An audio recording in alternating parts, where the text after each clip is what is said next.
All right. I've been writing stories for the past few years, and what I've learned, one of the things I've learned is that there's this debate within the story writer community, and it's a debate between fantasy and realism. Because it's like there's some writers out there who are all for realism, and they really get down on fantasy, and vice versa. I think. I don't know about vice versa, but definitely the realists get down on the fantasy writers sometimes.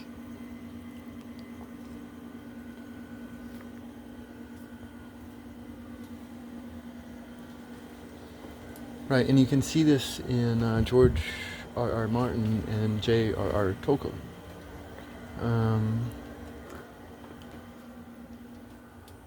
Because J. R. R. Tolkien is the fantasy writer, and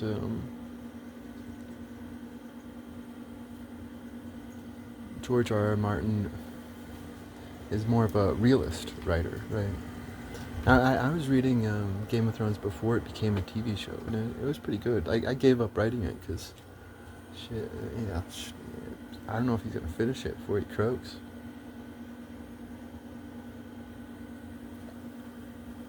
But I really enjoyed it. It was pretty good. Now I also enjoyed Lord of the Rings. Damn, the books and the movies.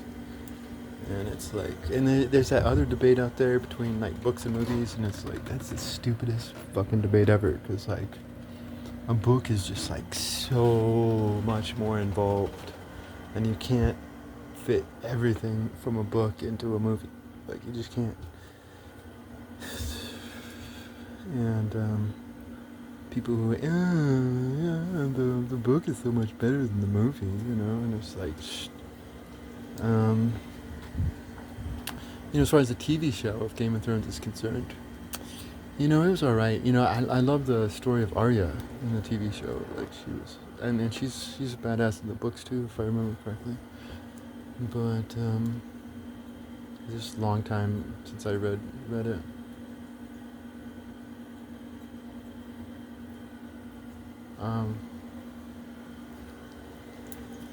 Because like again, like I read all the books, and then I was like waiting for the next one, and I think the next one came out, and I just didn't even read it. I don't know. Um, I read like maybe 4 of them. I don't know, but anyways, but the latest one I don't think I read. Um, and I just concluded that fat motherfucker is not gonna finish it before he has a heart attack or something. I don't know.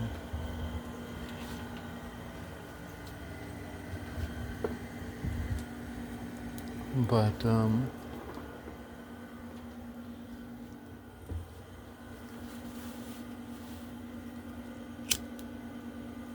I've made videos like this before, definitely, but I don't know. I just want to make it again, I guess. Um, but it's like I can get down with a good fantasy story. I can. Um, but it's like I agree with some of the criticism, some of the things being said, and some of the things being said is that fantasy stories are dangerous. They're dangerous in whipping up irrational emotions and stuff. Um,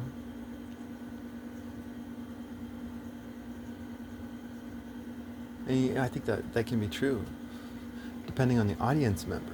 Again, it's not the story itself; it's the audience members who are consuming it who are also part of the discussion. And I never hear any of that, because like I can watch a fantasy story, I can watch Lord of the Rings, or read Lord of the Rings, and it being fantasy, it being good versus evil.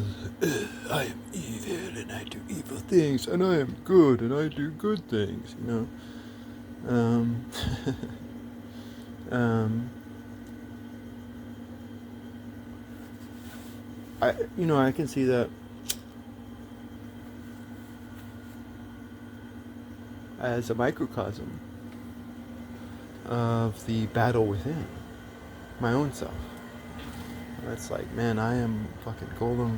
I am fucking Saruman. I am, um, I don't know, what's the head guy, the head evil guy. I'm Gandalf. I'm fucking Samwise sometimes. It's just like that's the battle within, and like fantasy stories don't have to be like Lord of the Rings. You can just talk about the inner struggles in any way you want.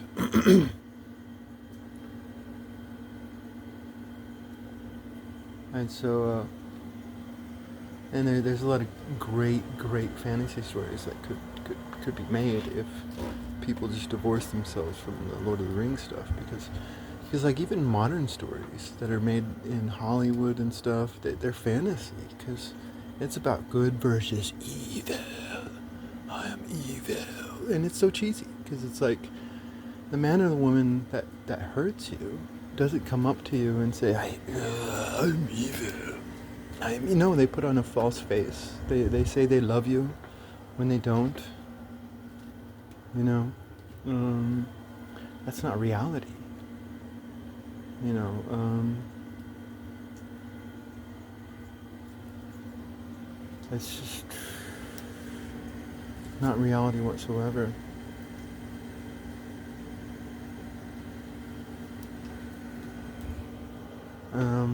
But if you look at fantasy as inner struggles, and you try to break away from this Lord of the Rings stuff, in which Hollywood does too, they kind of break away, but they still keep that fantasy nature. And then Hollywood makes some great stories out there sometimes. But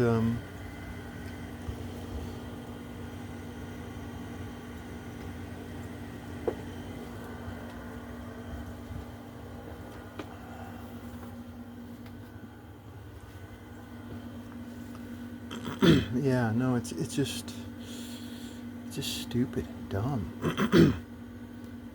If you're gonna walk around like thinking that you're Aragorn or something, oh, I'm Aragorn. Shit.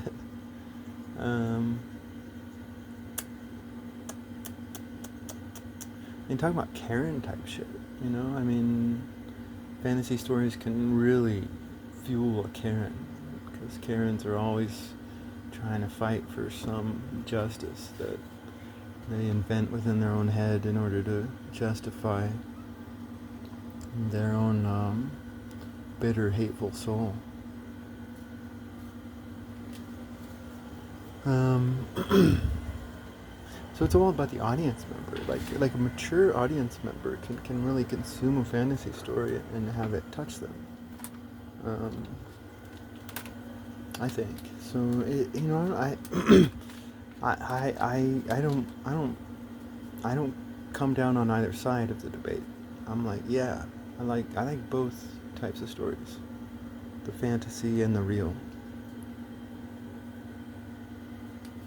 I don't like all my stories being the same.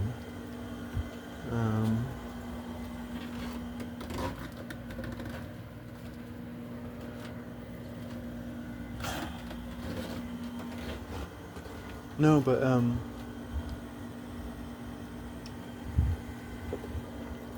I guess what I want to add to this is something from my own experience in life. Now, I grew up Catholic. I'm no longer Catholic or Christian. I'm agnostic. I think there's something out there. I don't know what it is.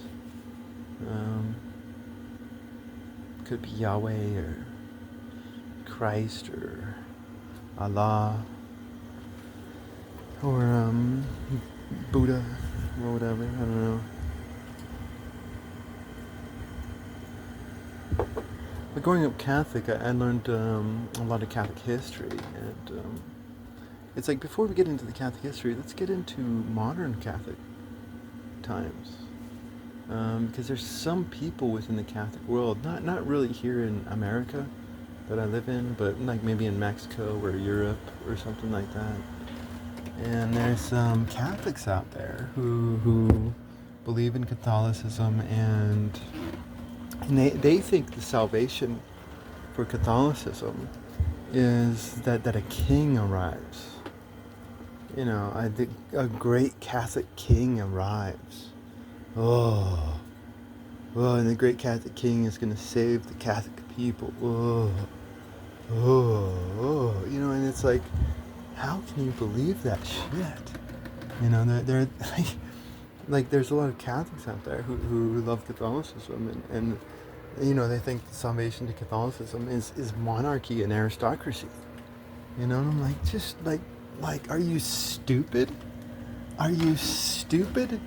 Read your goddamn history, you fucking idiots. Like, seriously, read your fucking goddamn history. And who was the greatest enemy of the Catholic Church during the medieval times? It wasn't Islam. It wasn't the Jews. Like, the greatest enemy of the Catholic Church during medieval times were the Catholic aristocrats and the Catholic kings. They were the ones corrupting the church. They were the ones bringing down the church with all their vanity and their greed and their pride and their false titles that have nothing to do with merit.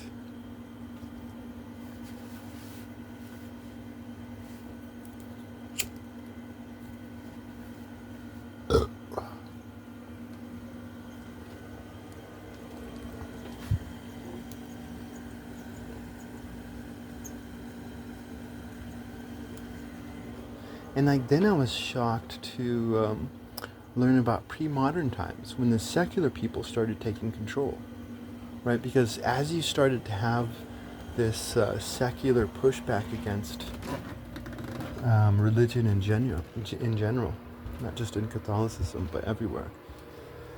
As you started to have this secular pushback against religion in general, at first the church authorities and the aristocrats they joined forces for the first time in hundreds of years. For the first time in hundreds of years, because they'd been at each other's throats. You had the priests that wanted to have control, and then you had the aristocrats who wanted to have control.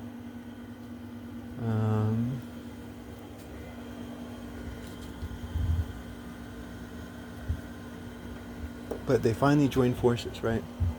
For a time. But the secular authorities start getting more and more powerful. And why? Because they're a little bit more about merit. Not completely. It's not like merit versus non-merit. No, there's two different forms of unmerit. But they're still they're like the secular forces. You know, there's a lot of nepotism and a lot of aristocracy within them, and they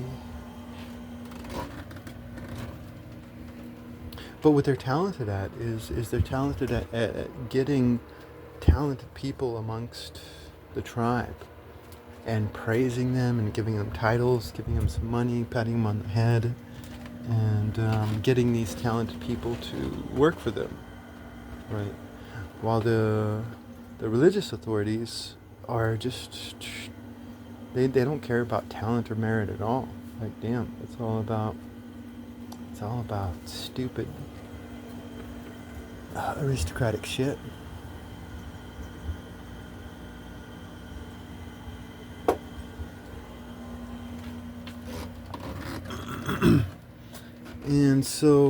But that's how I see these some of these Catholics. Some of these Catholics who believe in what they believe in monarchy and aristocracy. Why? Like, read your fucking history books. Oh, an aristocrat or king is gonna save us. It's like, fucking read your history books. Like, fuck you, no they're not. dumbasses. But their minds are wrapped in the world of fantasy, right? Their minds are wrapped in the world of fantasy, and they believe in this cheesy good versus evil stuff, you know. And and who's the good person? Well, the good person is the one who's got the connections. You know, it's all about networking rather than meriting something, you know. And I mean that's why the early Romans were strong. The early Romans were strong because they did have an aristocracy, but it was an aristocracy that competed against each other for merit. Like until until after the Second Punic War, when they started becoming more influenced by the Greeks, and that's when the downfall of Rome really started happening. But before that, it was like you had aristocrats who were competing against each other, and so you had this merit that was happening, and that's just history. You know, I'm not praising the Romans because I'm both praising them and condemning them. You know, once the Romans became Grecified.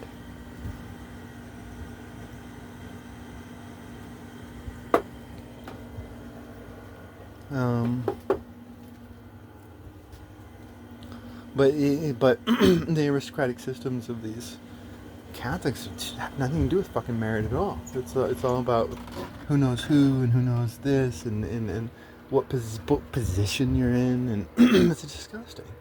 It's disgusting. You know, whoever wrote the Book of Enoch would vomit with that shit, because who were the chosen ones to climb the rope? You know. Do you know who my daddy is? Do you know who my daddy is? Like, I watched this, I was just flipping through doom scrolling, like, last night or this morning, and saw this one sheriff. He got pulled over by a woman deputy. And he was like, do you know who I am? And she said, yes. Yes, I do. But you're doing 57 and a 40. And you also didn't have your seatbelt on, and you were texting. Therefore, you were committing 3 different crimes. And he was like, do you know who I am? Do you know who I am? Do you know who, like he like, we're in America here, and yet you still have this aristocratic bullshit that is happening. Oh, do you know who I'm the fucking chief of police. I just, like, I have your boss's number on my speed dial, and we're buddies. We're buddies. Like, do you want to do this for your career? Do you want to... I'm so important. I can fucking break any law I want, because I'm so fucking important. Like, damn. Like, that's aristocracy right there. You know, that's... Like, what a disgusting man this guy was. And just the looks he was giving her. And, I mean, this guy was disgusting. He was absolutely disgusting. And this female cop, she was badass. As long as what she was saying was true, you know, and she wasn't bearing false witness against him. If he was driving 57 and a 40, didn't have a seatbelt on, and then he was committing crimes, you know. She was doing her job, but a good job. Sometimes when people do their job, it's not a good job, you know. If you're committing crime, if the laws are telling you to commit crimes. Anyways, but yeah, that's the beauty of realism, I think.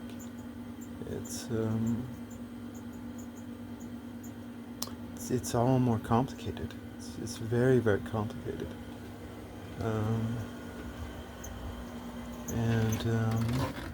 Complicated can be a beautiful thing, although it can also be dull too, you know, if you don't do it right.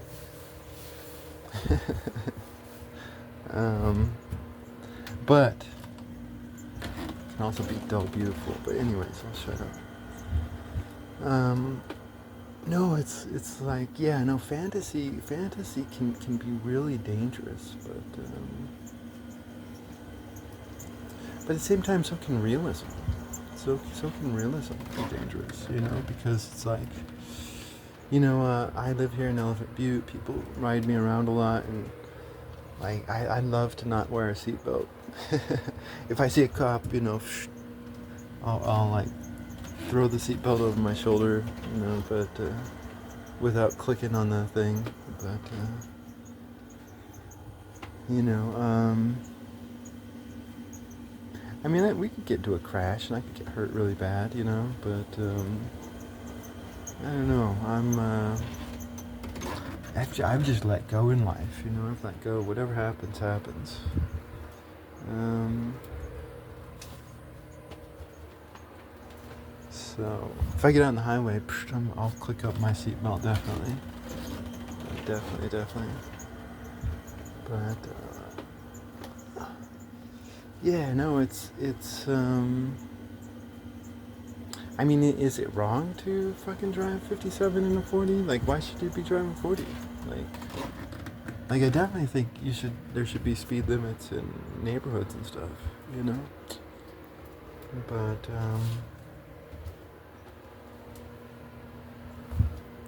But, I mean, it gets complicated.